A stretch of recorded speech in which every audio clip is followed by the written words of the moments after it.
சொர்க்கத்தினுடைய 8 கதவுகளும் உங்களுக்காக வேண்டி திறக்கப்பட வேண்டுமா? சுப்ஹானல்லாஹ். இந்த ஹதீஸ் நான் உங்களுக்கு சொல்லித்தரேன். இன்ஷா அல்லாஹ் எனக்காக துஆ செஞ்சுட்டு அடுத்தவர்களுக்காக வேண்டியும் இந்த ஹதீஸை பகிர்ந்து அந்த நன்மை நீங்களும் அடைஞ்சிக்கங்க இன்ஷா அல்லாஹ்.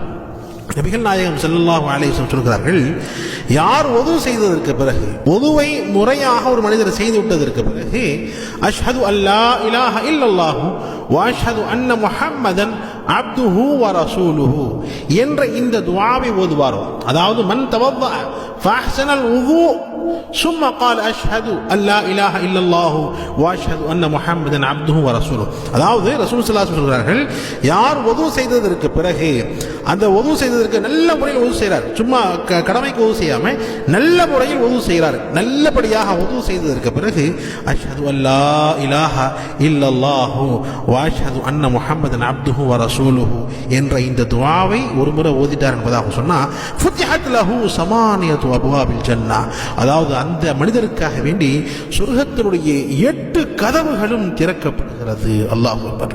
அதாவது சொர்க்கத்தினுடைய 8 வாசல்களும் அவருக்காக வேண்டி திறக்கப்படுகின்றன. அவற்றில் தாம் நாடிய வாசலில் அவர் நுழைந்து கொள்ளலாம் என்று ரசூல் ஸல்லல்லாஹு அலைஹி வஸல்லம் அவர்கள் சொன்னதாக உமர் இப்னு கத்தாப் ரலியல்லாஹு தஆலா அன்ஹு அவர்கள் இந்த ஹதீஸை ரிவாயத் செய்தாங்க. இந்த ஹதீஸ் நஸை என்ற நூலிலே பதிவாக இருக்கிறது. அதாவது நம்ம நல்ல முறையில் உது செஞ்சு இந்த துஆவை இரண்டு சொல்ல போனால் இது இரண்டாவது கலிமா, இது இரண்டாவது கலிமா. நம்ம இரண்டாம் கலிமா ஷஹாதத் சொல்றோம் இல்லையா, அஷ்ஹது அல்லா இலாஹ இல்லல்லாஹு வ அஷ்ஹது அன்ன முஹம்மதன் அப்துஹு வ ரசூல்.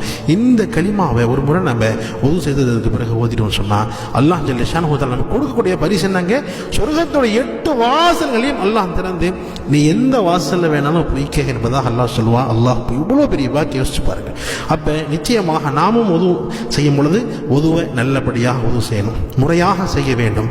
உது முறையாக செய்ததற்கு பிறகு அதுக்கு அடுத்தபடியாக இந்த துஆ நம்ம ஓதிட்டோம்னு சொன்னா நிச்சயமாக நபிகள் நாயகம் ஸல்லல்லாஹு அலைஹி வஸல்லம் அவர்கள் சொன்ன இந்த பாக்கியத்திற்கு நாம் சொந்தக்காரர்களாக ஆகிவிடுவோம்.